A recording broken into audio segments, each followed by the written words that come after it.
반갑습니다. 예, 양경모입니다. 우리가 소방국어를 참 이제 입문과정, 기초과정하고 그다음에 기본심화과정, 문제, 동영 뭐 이런 식으로 이제 진행이 될 텐데, 그래서 제가 다년간 강의를 진행하다 보면은 우리 소방지부들이 의외로 이 국어 부분에 대해서 굉장히 난감해합니다. 이유가 우선 첫 번째가 다른 직종과는 달리 기출문제가 없다. 물론 이제 우리 소방 카페 갔을 때 보면은 기출문제를 복원해가지고 제시를 해놓은 곳은 많이 있습니다. 근데 전범위가 없지 않습니까? 그렇죠? 예. 그래서 물론 저는 2012년부터 전범위를 다 복원을 해가지고 가지고 있고, 또 여러분들이 이제 기본서를 보시게 되면은 그 오른쪽에다가 그 테마에 맞는 기출문제를 쭉 제가 분석을 해가지고 제시를 해놨습니다. 보기 좋죠? 우선 첫 시간에는 우리가 이제 기본 입문 과정이 5주로 진행이 될 거예요. 근데 그 5가지 정도의 파트로 해가지고 제시했는데, 우선 첫 시간은 OT를 하면서 첫 페이지 한번 펴보세요. 제가 이제 소방국어 공부 방법론이다 하고 제시를 해놨는데, 사실 그래요. 그 앞쪽에는 제가 이제 그 이전 거하고 보통 5년 사이로 이게 바뀝니다, 문제 유형이. 그래서 2015년, 16년, 그 다음에 17년 상반기, 하반기, 그리고 18년도 상반기까지만 해가지고 크게 규범문법, 그러니까 그 규범법이라는 것은 우리가 학교에서 진행됐었던 고교문법을 말하는 겁니다. 그래서 보통 이제 의문론, 그렇죠, 형태론, 문장론, 그러니까 의미론 과정은 주로 어휘 부분에다가 포함을 많이 시킵니다만은 거기까지를 포함시켜가지고 규범문법. 그 다음에 어문규정이라는 것은 뭐냐면은 여러분들이 실용법이라고 하죠. 뭐가 포함되죠? 그렇죠. 한글 맞춤법, 표준어, 로마자, 외래어, 문장부 뭐 이런 형태가 어문규정이 포함이 됩니다. 근데 크게 파트를 잡아보시면 고전법도 물론 이제 2018년 상반기 때는 한 문제가 나오긴 했습니다만은 거의 대부분이 문법. 그렇죠? 네. 문학도 고전문학, 현대문학, 그 다음에 비문학. 어휘 한자도 이제는 많이 나왔습니다. 그러니까 어휘 부분에서는 주로 순우리말이라든지 또 뭐가 있을까요? 그렇죠. 속담, 격언. 속된 말로 환장하는 문제입니다. 이거 외우셔야 돼요. 그 다음에 한자 부분인데, 한자 부분이 3년 동안은 거의 안 나왔었습니다만은, 그러나 한자 부분이 안 나온 게 아니에요. 그러니까 어느 쪽에 편성을 하냐고 문제인데, 대부분이 고전문학이라든지 주제를 한자로 주지 않습니까? 그래서 그것을 문학으로 편성을 할 것인지 아니면 한자로 편성할 것인지 거기에 따라서 더 차이가 있기는 합니다만은 이 한자 부분도 반드시 여러분들 숙지를 해야 됩니다. 자, 그래서 넘어가 보시면요. 2015년부터 해가지고 제가 거기에 우리 통학소방직의 16, 17 상반기, 하반기, 그 다음에 뒤쪽에 18년 상반기까지 보기 좋죠. 네. 그래서 영역별로 제가 문제를 다 제시해 봤습니다. 그러니까 여러분들이, 오늘 수업이 끝나고 가셔서 할 것이 하나 있어요. 그리고, 이제 뒤에 목차 부분에 제가 이제 문법 입문, 우리가 입문 과정이니까 문학 입문, 어휘 입문, 그다음 비문학 입문, 그다음에 한자 입문 해가지고 5가지 파트로 제가 제시를 해놨거든요. 거기다가 물론 이제 기본 과정에 들어가게 되면은 거기에 대한 심화가 또 이어지겠습니다만은, 그래서 우리가 앞으로 진행을 할 부분과 그다음에 여러분들이 해야 할 숙제 부분을 제가 드릴게요. 자, 먼저 첫 번째가 이제 이 문법 입문 과정입니다. 그럼 문법 입문 과정에서 크게 이제 파트를 잡는다면은 이 문법 부분도 크게 어떻게 나옵니까? 우리가 보통 현대 문법이다, 고전 문법이다 이렇게 얘기를 하게 되는데, 저는 이제 그 편성 과정을 이렇게 했어요. 자, 첫 번째가 규범 문법이다. 그래서 이 규범 문법의 형태는 어떤 문법이다? 그래요. 바로 우리가 말하는 학교 문법을 얘기하게 됩니다. 그래서 이 규범문법, 학교 문법 속에 포함이 되는 거, 그게 보통 이제 저는 4파트를 잡겠는데, 첫 번째가 의문론. 제가 지금 이 말씀을 드렸던 이유가 뭐냐면은 여러분들이 착각하는 게 하나 있어요. 공부하다 보니까.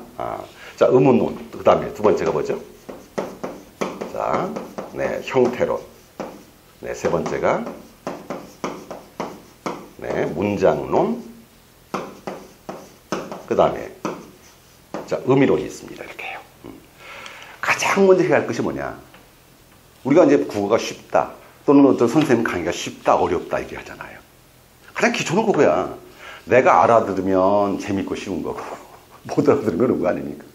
그러면 이 입문 과정에서 제가 특별하게 여러분한테 강조를 하는 것이 뭐냐? 용어입니다. 자, 예를 들어 볼까요? 자, 우리가 의문론 하게 되면은 이 의문론에서 다룰 수 있는 문법의 단위가 두 가지가 나오죠. 좋습니다. 뭐가 있습니까? 그렇죠. 일단 첫 번째가 네, 뜻을 구별할 수 있는 소리의 가장 작은 단위, 음운이죠. 그 음운 속에는 또 뭐가 있을까요? 이제 뒤에서 공부할게요. 음소와 운소, 다시 말해 자음이다, 모음이다, 그죠? 네, 소리 장단이다. 바로 이 음운과 이 음운이 모여서 만든 또 하나 단위가 자, 음절이 있습니다. 그러면 결국은 음운론에서 나올 수 있는 문제 유형이라는 것은 음운과 음절을 다루는 거죠. 맞습니까? 네. 그렇다면 우리가 그동안에 선생님들이 그렇게 말씀 많이 하세요. 자, 기출문제를 분석을 하라. 좋은 얘기입니다. 그러면 가장 간단하게 뭐에 대한 문제부터 나오겠어요? 음운. 그럼 음운에 대한 문제이기 때문에 자, 기출문제 분석하다 보면은 올해는 자음에 대한 얘기가 나왔다. 작년에는 모음에 대한 얘기가 나왔다. 같은 문제가 그 다음에라든지 바로 다음에 반복이 안 돼요. 그래서 기출문제를 분석하라는 건 뭐냐면 이런 유형이 나왔으면은 그 다음에 어떤 문제가 나올 수 있는가 이걸 판단하라 해서 기출문제를 보는 것이지 똑같은 문제가 반복되겠습니까? 그러니까 제가 출제를 하더라도 기존에 이렇게 나왔구나. 그럼 학생들이 여기에 공부를 했겠구나. 나는 그렇게 말합니다. 절대 출제자들은 시험 문제 친절을 베풀지 않는다. 그렇죠? 그러니까 어떻게 하면 이걸 틀리게 만들까? 이렇게 여기에 초점을 많이 둬요. 그래서 그동안에 보면은 이 음운에 대한 얘기도 자음 얘기 나왔습니다. 그렇죠. 모음 얘기 나왔습니다. 그럼 뭐가 나오겠습니까?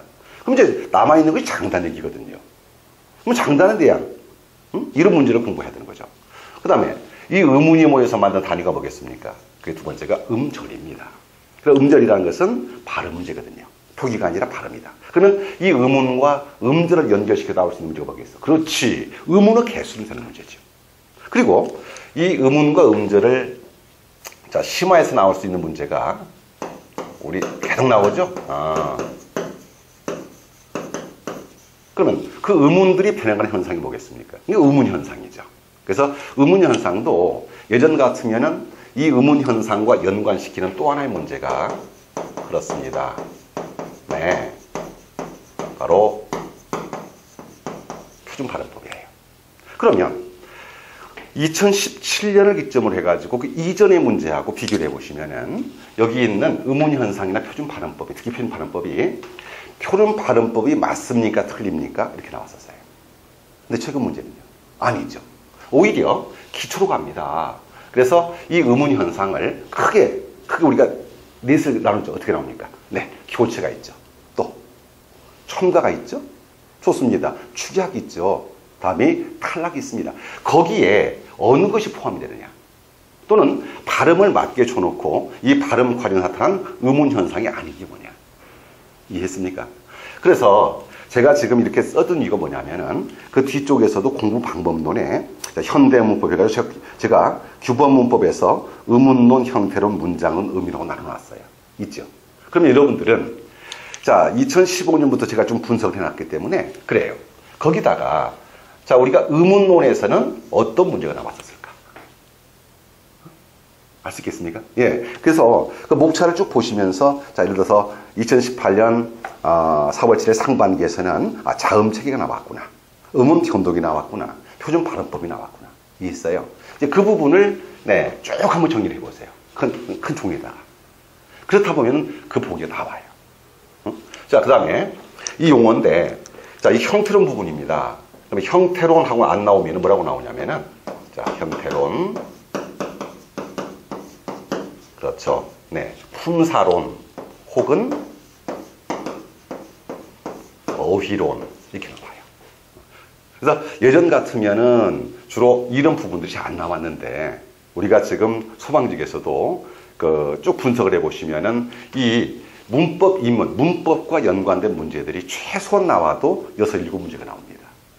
그렇지? 그러니까 공부할 때 보면은 오히려 보너스를 주는 문제들인데 그 보너스 문제에서 여러분들이 많이 헷갈려 했어요. 그리고 그동안에 공부했을 때 누구나 다 들어봤다. 그치? 체언이 뭡니까? 어간이 뭐죠? 어미가 뭐죠?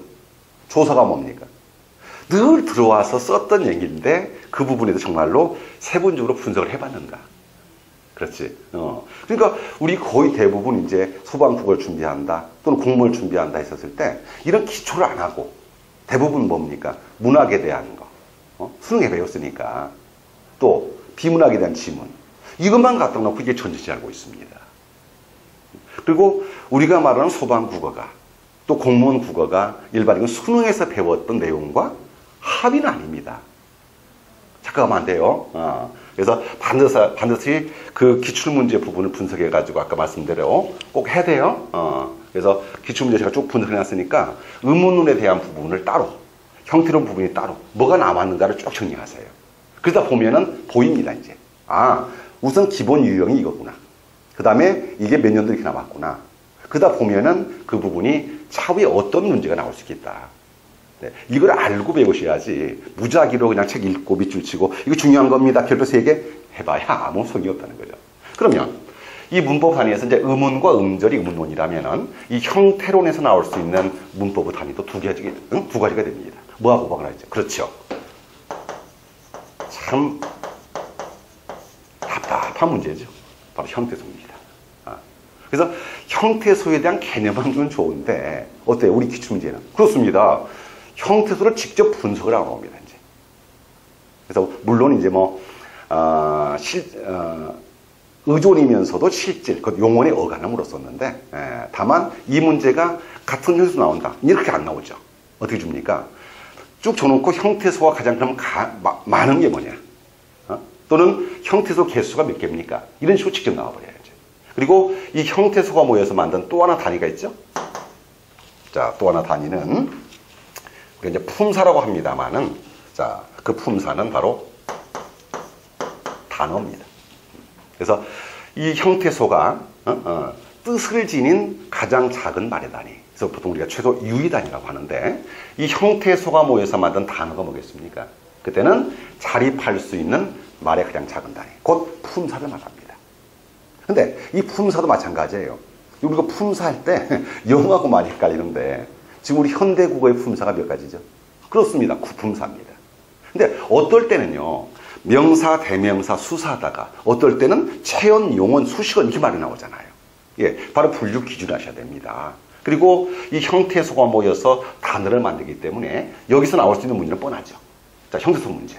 그 다음에 형태소가 단어를 만들기 때문에 단어 형성 과정. 우리 늘 나오는 거. 그렇지? 단일어냐, 복합어냐. 또 복합어도 파생어냐, 합성어냐. 이해했습니까? 계속 같은 용어예요, 이게요. 자, 그 다음에, 이제, 음운이 모여 음절을 만들고 음절이 모여서 형태소 모여서 단어를 만들게 됩니다. 이제는 단어가 뭐이죠? 이제 문장론 부분인데요. 자, 이 문장론하고 안 나오면은 이 문장론은 이렇게 말을 바꿔요. 그죠? 네, 통사론 또는 이제 센텐스니까 구문론이라는 말을 쓰기도 합니다만은 그러면 여기서 나올 수 있는 단위입니다. 이제는 단어가 모여서 자, 둘 이상의 단어가 모여서 하나의 문장을 이루는 못합니다. 뭐가 나온 거죠? 네, 띄어쓰기 단위와 일치하는 어절이 나옵니다. 다음에 어절이 모여서 이제는 네, 문장을 만들게 되죠. 그래서 그동안의 어절이라는 것은 이 단어하고 연관시켜가지고 어절이 나오겠고 이 문장 부분에서는 그러면 단어의 형성 과정이 아까처럼 단일어냐, 복합어냐, 파생어냐, 합성어냐. 그럼 문장은 뭐가 나오겠어? 그치, 문장이 짬이 나오겠지, 이제. 혼문장이냐, 견문장이냐. 그러면 견문장도 아는 문장이냐, 이 문장이냐. 그 아는 문장으로 뭐라고 합니까? 그리고 조리라고 하죠. 자, 그 다음에 이 문장이 모여가지고 만든 가장 큰 단위가 이제 화용론입니다만은 이야기가 나와요. 근데 이야기 부분은 잘 나오지는 않습니다만은. 그래서 여러분들이 자, 개념에서 음운과 음절. 이게 음운론이구나. 자, 형태론에서는 형태소와 단어를 공부해야겠죠? 네. 그 다음에 이 문장론에서는 어절과 문장을 봅니다. 자, 그 다음에 이제 이 의미론이라는 것은 고등학교 교과서에서는 이 의미론을 따로 나오지 않고 대부분 어휘와 문법 그래요. 그리고 어휘 속에 제시를 하는데 이 의미론에서 나올 수 있는 자, 문제의 유형 부분을 보시게 되면은 자, 단어의 의미. 동의미라고 하죠. 동의미라든지 다이어가 나올 거예요. 그래서 단어를 쭉 문장에 쪼놓고 밑줄 쳐놓고 이와 같은 의미를 가지고 있는 어휘가 뭐냐 이런 거. 또 우리들 나오는 거 그렇지. 의미 사용해서 중의적 표현 많이 나오십니다. 중의적 표현. 그 다음에 의미 중복에서 인의적 표현 같은 거 말입니다. 자, 이 부분이 바로 학교 문법입니다. 자, 그 다음에 자, 두 번째 문법이 이제 보통 우리가 실용문법이다 이렇게 말합니다. 근데 실용문법이라는 말은 저는 쓰고 싶지는 않아요. 이런 말은 없습니다. 사실은요. 그러니까 실용문법보다는 자, 이 부분은 네, 어문 규정이다. 이렇게 말입니다. 그래서 그 서두에서도 말씀드렸습니다만은 자, 이 어문 규정에서는 자, 나올 수 있는 거 네. 자, 한글 맞춤법이 있겠죠. 그래서 이 한글 맞춤법이 1항부터 57항까지 제시가 되어 있는데 그 중에서 이 기본 인문 과정에서는 어휘 부분만 제가 따로 뽑았어요. 자, 그 다음에 두 번째는 자, 표준어 규정이 있습니다. 그래서 표준어 규정도 마찬가지죠. 우리 추가 표준어하고 많이 나오잖아요. 근데 기본적으로 나와 있는 부분은 1항부터 26항까지가 89년 거고요. 그 중에 이제 추가 표준에 나왔던 것이 2011년, 14년, 15년, 16년 여기까지가 이제 국립국어연구원에서 제시했고 2017년 제시됐던 부분들은 1분기, 4분기까지를 나눠놨거든요. 네, 그중에서 꼭 이름을 알아둬야 할 부분들을 기본과하고 그 다음에 개정 내용을 같이 가야 되겠죠.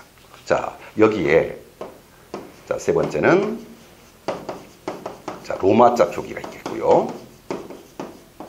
자, 네 번째는 네, 외래어 표기가 있겠고요. 여기다가 저는 이제 마지막은 자, 문장 부호까지를 제시했습니다. 그래서 그 텍스트를 순서를 보시게 되면은 이 기초에 대한 부분들 이 중에 다가 아니라 우리가 어휘 부분이니까 이 용어에 대한 부분을 먼저 제시했고요. 그 다음에 이 어문 규정은 여러분들이 기본 심화 과정에서 제시를 할 겁니다.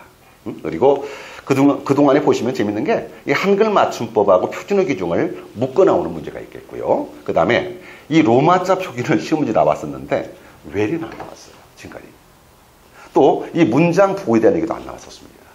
제가 기출문제를 자꾸 강조한 이유가 기존에 나왔던 것이 뭐가 나왔는가 그것이 중요하다는 게 아니라 그보다는 같은 중요한 부분인데 이게 안 나왔었지 한 번도?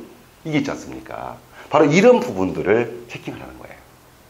그러면 문제를 내다 보면은 같은 분야에 있는데 안 나왔던 부분들이 오히려 출제 가능성이 더 많다는 거니까 말이죠. 자, 그 다음에 세 번째가 이제는 이제 크게 보시면 이쪽은 이제 현대 문법이라고 본다면은 네, 이런 네, 고전 문법입니다. 그래서 그 동안에는 고전 문법이 훈민정음에 대한 기초 있지 않습니까?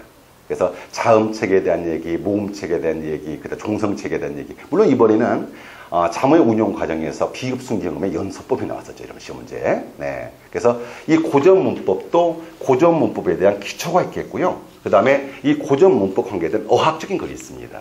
그 어학적인 글 중에서 우리들 나오는 거 그렇죠. 용비어천가. 또 세종의 어지 이런 경우는 나란말싸미 하는 세종의 어지 부분. 그 다음에 외국 부분이 됩니다만 15세기에 많이 나왔던 두시언해, 16세기의 소학언해, 그 다음에 17세기의 동국신속 삼강행실도. 그래서 각 시기별로 나올 수 있는 국어사에 대한 부분도 여기서 다루게 됩니다. 근데 여기서는 이제 우리가 이 입문 과정에서는 제가 다룰 수 있는 것이 기초, 어떤 거, 네. 훈민정음 28자만 들었던 기초 있죠? 네, 그 부분하고, 그 다음에 자문의 운용 과정, 여기까지만 아마 다룰 겁니다. 이게 문법 입문이죠. 근데 실질적으로 입문 과정이라 해가지고 여기서 그러니까 이 부분 아까 말씀드렸다시피 이건 다루지 않겠습니다. 내가 입문 과정에서는 뭘 나누냐 이 문장 부호 부분이죠. 이걸 제시했어요. 제가요. 그 다음에 이 고전법까지. 근데 이 입문 과정에서만 여러분 기출문제를 쭉 분석해 보시면은 기본적으로 3문제, 4문제 이렇게 나와요. 기본이 오히려 자, 그다음에 문법 인문이 있었고요. 자, 그다음에 두 번째가 이제 자, 이제 문학 인문 과정입니다. 그러니까 이 문학 가장 골치 아파하는 부분이 이거예요, 여러분들이. 문학 인문 과정. 그래서 이 문학 인문도 이렇게 나눌 겁니다. 자, 첫 번째 나올 수 있는 것이 자, 문학 일반이다. 그럼 이 문학 일반 부분에서는 그렇죠. 문학에 대한 개념, 문학에 대한 장르, 그 다음 늘 나오는 거. 수사법 좋습니다. 표현기법, 미적 범주, 문학의 감상의 관점. 네, 이 부분이 문학 일반. 근데 일반적인 공문 수험서에는 문해 사조론까지 나와 있어요. 문치론도 있습니다만은. 근데 문해 사조론을 직접 묻는 문제들은 거의 소박은 없었어요. 우리가요. 문해 사조론을 직접 묻는 문제의 특징 중에 하나가 있습니다. 어느 것이냐면은 서울시 있죠. 그래서 서울시 7급 같은 경우는 아직도 이 문학 일반론에서 문해 사조론을 묻는 경우가 있습니다. 하지만 우리는 거의 없기 때문에 다만 사조에 대한 언급은 제가 할 거예요. 왜냐하면 그 부분이 현대 문학의 기초를 하기 때문이에요. 이게. 그리고 자, 문학 일반 두 번째는 자, 크게 이제 파트만 하겠습니다. 자, 현대 문학. 그 다음에 세 번째는 자, 고전 문학. 이렇게 해가지고 그게 세 파트가 나오는데 근데 여러분들이 해야 할 것은 물론 이제 시대별로 현대다 고전이다 이걸 합니다. 근데 가장 문학도 문법도 그렇습니다만은 이 문학 부분에서도 많이 여러분들 어려워하죠. 왜? 어떤 걸 봐야 되는 거죠? 그렇다고 수능 때 배웠었던 그 많은 분량의 작품을 다 볼 수는 없지 않겠습니까? 그래서 여러분들이 했던 것이 뭐냐면 그동안에 어떤 작품 나왔다. 그러니까 거기다만 매진을 합니다. 해야 됩니다, 물론. 해야 됩니다. 그리고 이 문학 부분도, 자, 이제, 2018에 나왔던 문제입니다만은, 고전 문학이든 현대 문학이든 간에 크게 다시 한번 네 가지 유형으로 나눠지겠죠, 여러분들. 맞습니까? 네. 그래서 주로 인간의 감정을 적는 장르가 뭐겠습니까? 그게 바로 서정 양식이죠. 그러면 그 서정 양식에서 우리 현대 문학의 대표가 뭐겠습니까? 그렇죠. 현대 문학의 대표는 시입니다. 근데 우리가 현대 문학이다, 고전 문학이다 말하는데 현대 문학이라는 것은 우리 전통 문학과 대립되고 있는 서구적 문학을 말하는 거예요. 그래서 시기적으로 보면 갑오경장 이후가 됩니다만은 실질적으로는 1920년대 이후가 되거든요. 여기에 이제 서구적 문학들이 우리 3.1운동 이후에 급구적으로 이제 들어오게 됩니다. 바로 그와 연관시켜가지고 되는 거고, 여기다가 우리가 고전문학이잖아요. 이 고전문학이 전통문학이 되는데, 그 중에서도 이 서정문학과 연관될 수 있는 장르가 뭐겠습니까? 또 어느 작품 봐야 돼? 그렇죠. 고대가요. 또 향가 좋습니다. 고려 소교. 그 다음에 여러분이 가장 많이 나왔던 게 뭐야? 시죠. 네, 그런 장르를 나눠놨기 때문에 꼭 하셔야 됩니다. 뭘 하다고 했어요, 제가? 그러면 시다 그러면은 2015년부터 제가 쭉 분석했으니까 그동안에 시가 어느 작품 나오는 거 보면 될 거 아니에요. 그걸 리스트를 쭉 뽑으세요. 그리고 한 번도 지금까지 한 번도 우리 소방에서는 같이 나왔던 그 전년도, 그 전년도 나왔던 작품들이 다시 나온 부분 한 번도 없었습니다, 지금까지. 아시겠습니까? 예. 그렇다면 그걸 보면서 뭘 보느냐? 이 작품이 남았다. 그럼 이 작품에서 뭘 물었을까? 그러면 시를 물었을 때 뻔하지 않습니까? 자, 먼저 전반적으로 묻습니다. 이 작품의 설명 중 다르지 않는 것은. 이거 조금 더 세부해서 그런다면은, 네, 작가의 태도, 어조죠? 네. 또, 시대 밑줄 쳐놓고 함축적 의미를 묻겠죠. 맞습니까? 네. 그 다음에 또 하나 이제 묻는 경우가 그 부분을 다른 작품과 비교를 해가지고. 그래서 이제 나중에 문제풀이 했을 때는 같은 장르가 나왔을 때는 그 부분을 통합형이라고 하겠고, 그 다음에 서로 다른 장르를 비교했을 때는 그것은 복합형이라고 해요. 이걸요. 그래서 그런 문제 유형들을 보기 전에 기초부터 합니다. 자, 그 다음에 이야기, 사건을 중요했던 것이 서사양식이겠죠. 그럼 서사양식의 대표가 현대문학에서는 뭐가 나오겠습니까? 자, 당연히 소설이겠죠. 그렇다면 이와 되는 우리 전통문학에서 뭐가 있을까요? 설화. 또, 폐관과 가전이라는 것은, 물론 여기 폐관도 한번 나왔었죠? 가전체가 나왔구나. 근데 소설도 주로 현대 소설이 있으면은 우리 이제 고전 부분에서도 이제 전기, 후기, 고전 소설이 나오겠죠. 자, 그 다음에 네, 이제는 극량식인데 이 극량식은 물론 이제 희곡이 나오긴 합니다만은 현대 문학에서 희곡은 사실 그래요. 제가 좀 뭐합니다. 보지 마세요. 다만 우리 전통 문학에서의 이제 극량식 하게 되면은 뭔 봐야겠습니까? 좋습니다. 봉산탈출 봐야겠죠, 당연히. 그리고 이 소설 부분에 이 서사양식에서 우리 그 전통 문학에서 꼭 기억해야 할 것이 이 판소리예요. 그래서 판소리가 그만큼 종합 예술이긴 합니다만은 이건 이야기 쪽이에요. 그래서 판소리 부분이고 여기는 이제 우리가 네, 탈춤, 가면극이 있습니다. 이렇게 해요. 자, 그 다음에 마지막이 뭐겠습니까? 네. 교술양식이죠. 그리고 이 교술양식에서 현대라면은 당연히 네, 수필이 됩니다. 근데 이 수필 부분이 그동안에 뭐 한두 작품은 나오긴 했었어요. 근데 수필을 어느 작품이 나왔다 그걸 본다가 아니라 거기 나오면은 이 작품에 대해서 문맥적인 작품의 의미를 알고 있습니까? 이런 식밖에 안 나와요. 그 대부분이. 그래서 이 수필은 이거보다는 우리의 고전 문학을 보셔야 돼요. 그래서 그 수필 속에 포함될 수 있는 것이 뭐겠습니까? 네, 패관, 또 가전 좋습니다. 그 다음에 이제 나중에 작품들을 제가 많이 드리도록 하겠습니다만은 이 수필 중에서도 우리 국문 수필보다는 한문 번역 수필이 많이 나와. 번역 수필, 한문 수필 중에서도 이 제목을 보면 좋아요. 그래서 대부분 나왔던 것이 뒤에가 설이 붙어 있어, 제목이 설. 그 설이라는 건 뭐냐면 개인적인 체험이 먼저 나오겠죠. 그래서 그 개인적인 체험을 통해서 일반적인 진리, 교훈을 만들어내는 것을 설이라고 합니다. 그래서 주로 이제 고려 때, 또 조선 전기 때 많이 쓰게 되는데 예를 한번 들어볼게요. 우리 이규보 하면 생각나는 뭐가 있지? 이와 개의 이야기, 그렇지. 슬견설, 또 거울 이야기, 경설, 또 행랑제 수리관행이 나오죠? 그걸 이옥설. 뭐 이밖에도 배를 타는데 뇌물 주는 거, 그렇지. 주례설, 뭐 뇌설, 괴토실설 많이 있어요. 거기다가 여러분 이 곡의 참화설, 물론 여러분 기춤이 나왔던 것은 권근의 그죠? 주홍설이었던가요? 네, 그게 나왔었고요.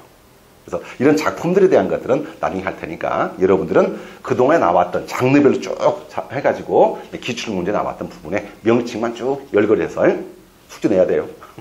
그래서 제가 어느 부분을 볼 것인가 마지막에 말씀드릴게요. 자, 이게 문학 인문이죠. 자, 이 밖에도 이제는 어휘 인문인데 이제 어휘 부분에서는 어휘 인문 좀 지워갈까요? 네. 그래서 어휘 인문 부분은 학교 문법에서는 어휘를요 어디를 집어넣느냐? 물론 순 우리말도 있겠습니다. 근데 이 부분도 어휘에 들어가 있어요. 다 이게. 이건 문법으로 처리를 하겠고요. 근데 저는 여기서 이제 인문 과정에서 어휘 부분은 우선 유사어휘 있죠. 우리 어떤 거? 디귿의 걷잡다냐, 티귿의 걷잡다냐. 물론 이 부분들은 유사어휘가 한글 맞춤법 통일학 57항에 나와 있어요. 사실은. 근데 그 부분을 다시 제가 좀 세분해가지고 여기다 제시를 했고요. 그 다음에 속담. 그리고 또 순우리말의 모습도 주접의 어휘만 넣었을 거예요. 그래서 신체와 관련된, 사람과 관련된, 뭐 날씨와 관련된, 또 우리 단위성 의존명사라 해서 오징어 20마리는 축 이런 거 있지 않습니까? 이런 어휘 부분을 기초 마스터를 좀 해야 되겠고요. 자, 그 다음에 네 번째 파트가 뭐냐면은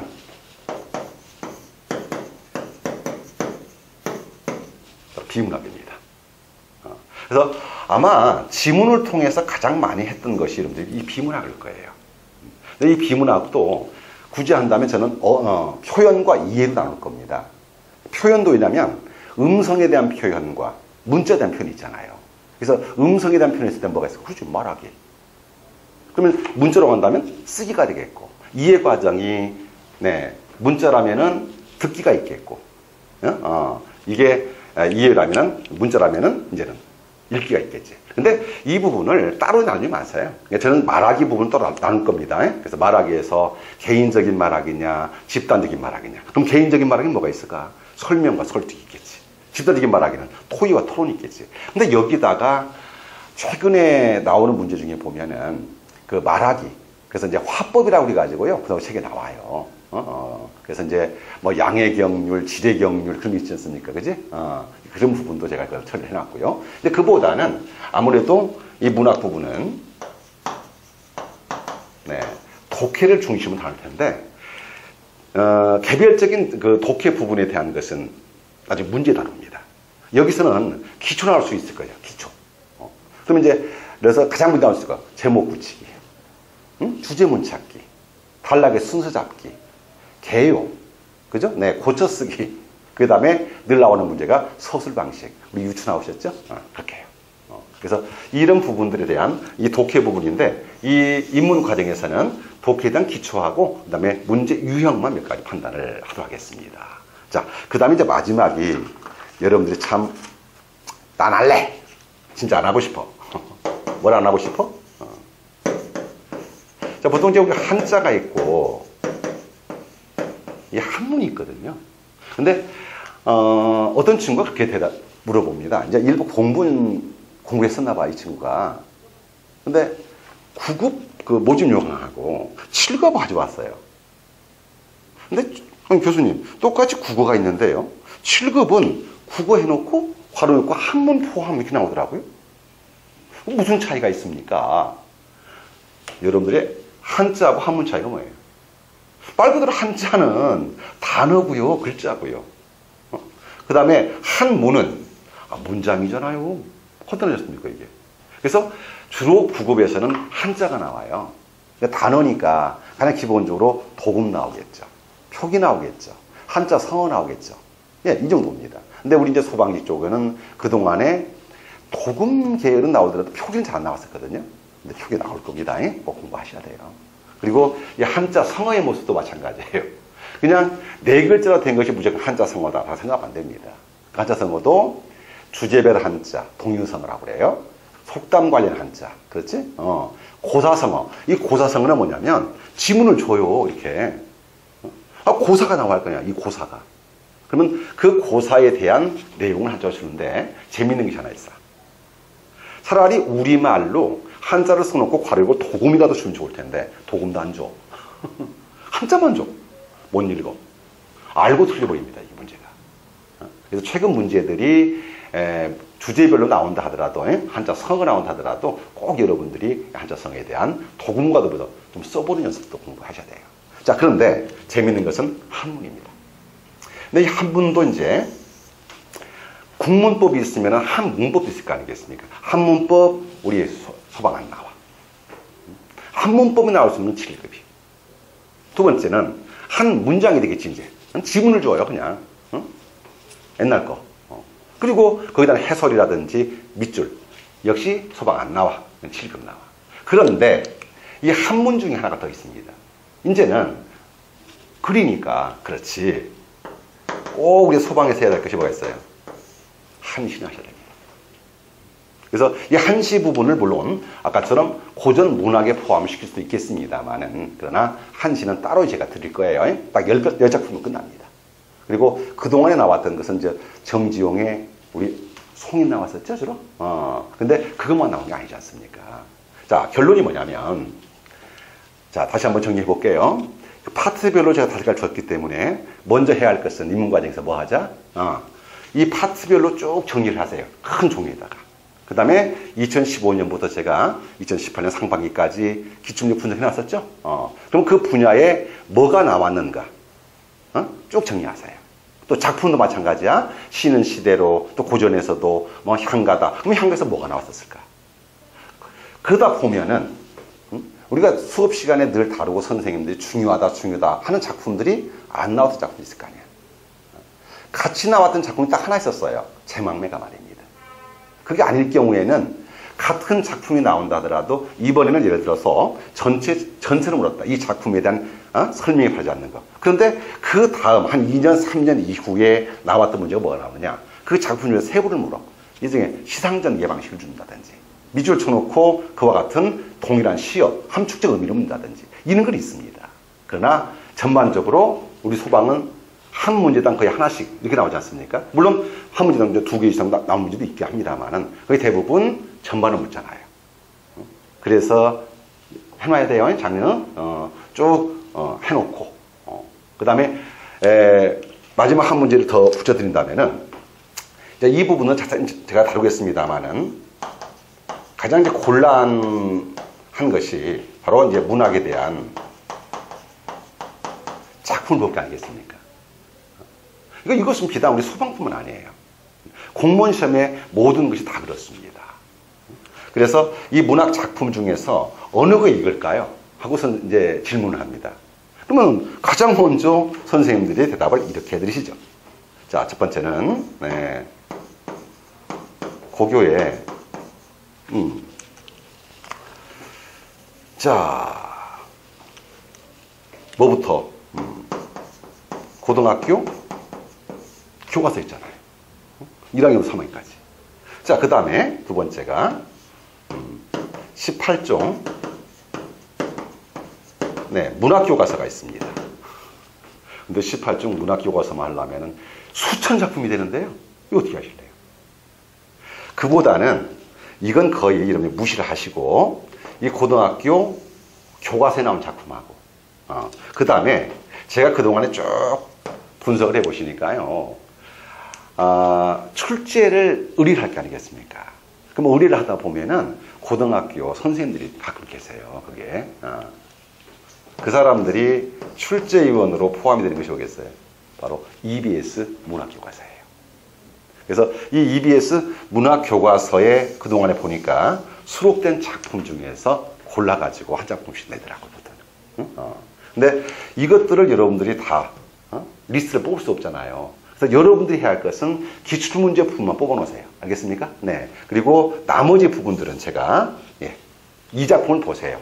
이건 꼭 봐야 됩니다. 하는 부분을 또 이제 강의 끝나고 나면 여러분하고 나하고 상담도 하고 또 여러분들이 과제물을 또 진행하면서 데일리 테스트라든지 위클 테스트를 드릴 거예요. 이제 그때 이 작품을 드릴 거니까 마음 편하시 하시고 아직까지 소방 부분의 국어만 가지고서 이 대한민국에서 맨 처음 여러분들 물론 이제 뭐 공비가 뭐합니다만은 처음부터 문제를 갖다 복원을 하고 전문적으로 강의를 했던 사람은 이 양경모가 처음일 겁니다. 이름 아세요? 그래서 나머지 자세한 얘기들은 우리가 수업을 진행하면서 말씀드리겠고 우리 첫 OT 좀 일어나고 안면도 해야 되고 그냥 확인하지 말고 주로 이렇게 진행이 되는구나. 우리 문제가 이런 거구나 하는 것을 좀 하시고 제가는 계속 반복되지만 반복밖에 없어. 이건 숙제 드린 거 하셔야 됩니다. 제출하셔야 돼요. 좋습니다.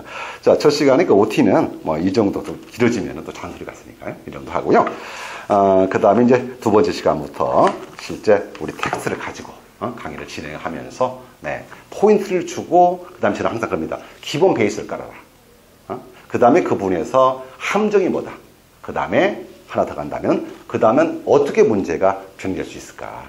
이것을 가르칠 테니까 여러분들이 책을 읽으시면서 무작정 밑줄만 그리지 마시고 항상 생각을 하셔요. 생각을.